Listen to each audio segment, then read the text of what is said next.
Mary Crump, 40 Yarns and a Song. Rum Jungle Jim.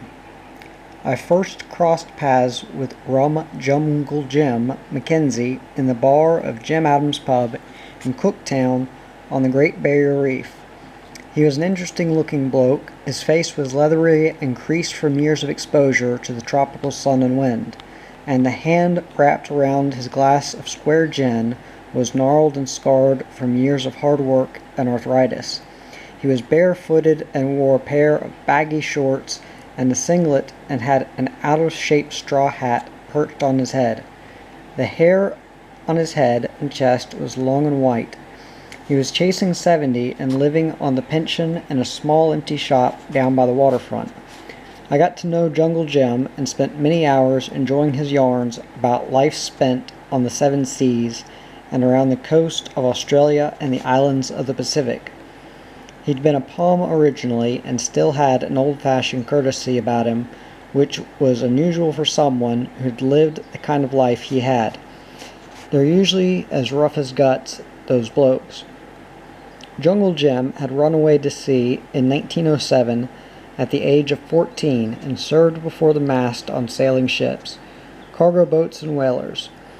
He'd sailed with men who'd manned the slave-trading ships. He'd ended up in the South Seas 40 years before and never got away. He'd successfully made the big change from sail to motor-powered boats, but still talked nostalgically about the sailing ships. And like a lot of those old sailors, Jungle Jim was a bit superstitious. Didn't approve of women on board a boat. Some boats were self-destructive and had to be carefully watched. Never expect more than 3 days of fair weather. Don't cross the Tropic of Capricorn on a Friday. Never put to sea with 3 different nationalities on board, and so on. He had some lurid tales about things that had happened to people who'd sailed against the rules. Jungle Jim had sailed with the notorious Errol Flynn and told me how Flynn had sold a copper mine in Papua to 2 blokes. He'd put them ashore at the mine from his yacht and then sailed away with all their supplies. A few months later, the 2 blokes caught up with Flynn in a bar in Port Moresby and demanded to be paid for the stuff he'd swiped off them. Flynn was broke and suggested that they take it out on his hide. So they did, only Flynn cleaned up both of them and finished his drink and sauntered out of there. Jungle Jim wouldn't sail with him after he heard about that, and Flynn's schooner went up on the reef. Jungle Jim reckoned that the 2 things were definitely connected. Flynn had gone against the unwritten laws of seamanship. Jungle Jim had ridden out cyclones in sailing ships and indulged in a bit of smuggling and trading copra and other such activities. He'd once done a year in Fanny Bay jail for bringing 12 illegal Timorese immigrants into Darwin. They'd taken a battering in the Straits, and the old wooden yacht Jungle Jim was supposed to be delivering her firm in Darwin sprung a couple of planks, and they only just kept her afloat long enough to limp into Darwin Harbor. She went down a quarter of a mile off the beach, and Jungle Jim and his 12 illegal immigrants came ashore in a 6-foot dinghy and clinging to a couple of floats. This performance attracted the attention of the customs officers, and they were all arrested. The Timorese were deported back to where they'd come from, and Jungle Jim served most of his sentence in the pub across the road from the jail. Jungle Jim and I became cronies, and whenever I was in port, we usually had a session or 2. Then one night, in the cabin of my boat, tied up at the Cooktown wharf, when we'd been given a bottle of square gin a decent nudge, Jungle Jim revealed to me that he was afflicted. He'd done a terrible thing once that had haunted him ever since. He never told anyone about it before and swore to me to secrecy for fear that they could still get him for it. Jim's dead just now, and I don't think he'd mind me sharing his story with you. It's a hell of a yarn. Rum Jungle Jim was skippering a 60-foot gaff-rigged pearling lugger in the Timor Sea with a crew of 6 Japanese divers diving for Truckus shell. There was no motor in the boat. They depended entirely on sail. Jim slept in a small deck cabin, and the divers slept on small wooden platforms laid on top of the shell in the hold. They cooked over a fire in a drum on the deck and lived mainly on rice and trocas boiled in salt water. Knowing Jim, it was easy to see how the situation developed. He was one of nature's gentlemen and not geared up for bossing other men around. The Second World War was brewing, and there was hostility creeping in between the Japanese and the Australians. Jim's crew were openly making maps of the Australian coast. They were becalmed in the Gulf of Carpentaria, 12 miles off Mornington Island, when it came to a head. They'd been there for 3 days. It was sweltering hot, 100 degrees in the water bag. The crew were getting more and more arrogant and disobedient, pretending not to understand him, ignoring his orders to conserve water, fighting among themselves, refusing to man the bilge pump. Jim was getting worried about the situation. On the third day, he looked out his cabin and saw one of the Japanese divers being shaved by the others. He had the Australian flag around his shoulders. "Get that flag off the man, please," said Jim. The diver wiped soap off his face and the flag and stared defiantly at Jim.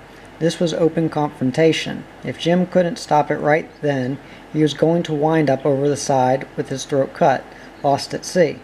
The only firearm on the boat was a rusty old 44 lever action saddle carbide you sometimes used for scaring away the sharks when the divers came up with their baskets of shell.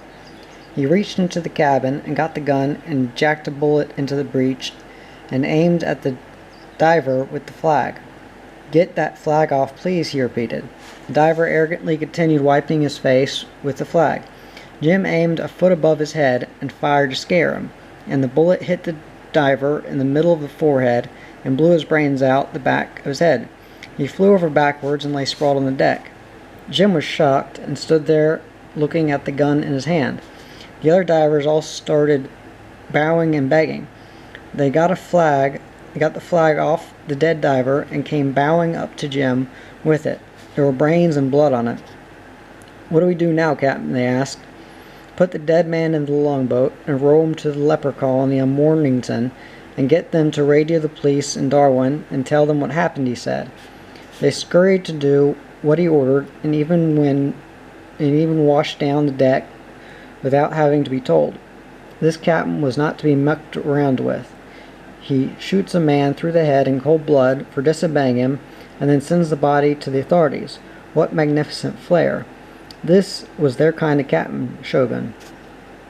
Jim was sitting in his cabin, wondering what the hell when he heard the longboat come back alongside. They'd only been gone half an hour. The divers seriously and regretfully reported that they'd been washing the dead man over the side of the boat, and the sharks took him. And that's what Jim wrote in the log. Well, taken by sharks. Not an unusual entry in a logbook in those times. He had more trouble with his crew, no more trouble with his crew after that, and Rum Jungle Jim became known and respected among the divers throughout the region as one of the fairest but toughest skippers afloat. They were proud to sail with him, and he never had any trouble getting a good crew together after that. He could take his pick of them. But the incident had affected him. He couldn't keep the memory of it out of his head. All of these years later, with the veils of distraction dissolved by schnapps, the vision of brains and blood came to him as vividly as when it happened. He was haunted by it. He couldn't even be sure whether it had actually been an accident or whether he'd subconsciously meant to do it. I tried to point out to him that as the captain, he was probably within his rights to do whatever was necessary to quell a mutiny, and it was an accident anyway, but Jungle Jim wasn't parting with his affliction that easy. He wasn't even listening to me. As a leper clings to his leprosy, Rum Jungle Jim clung possessively to his burden of torment. He was too much of a gentleman to be able to shrug it off. That would have made him feel worse about it. He sculled his glass of square gin and stared into the candle on the table between us and shook his head and muttered, "I wouldn't have thought the gun was shooting so far out at that range." We slept on board that night, and Rum Jungle Jim called out to someone in his sleep to secure the sheet and bring her about, please. Steady now. He was out to sea again, with the wind blowing in his hair, feeling her heel over as he tacked her through a passage in the reef. I hoped he wouldn't get to the part where he was becalmed in the Gulf with a crew of mutinous Japanese divers on board. As I mentioned, my old mate Rum Jungle Jim Mackenzie hoisted the mainsail and sailed off, still haunted into the great beyond some years ago now, and I feel confident that he's at last been relieved of his affliction. Hell of a thing to live with, though.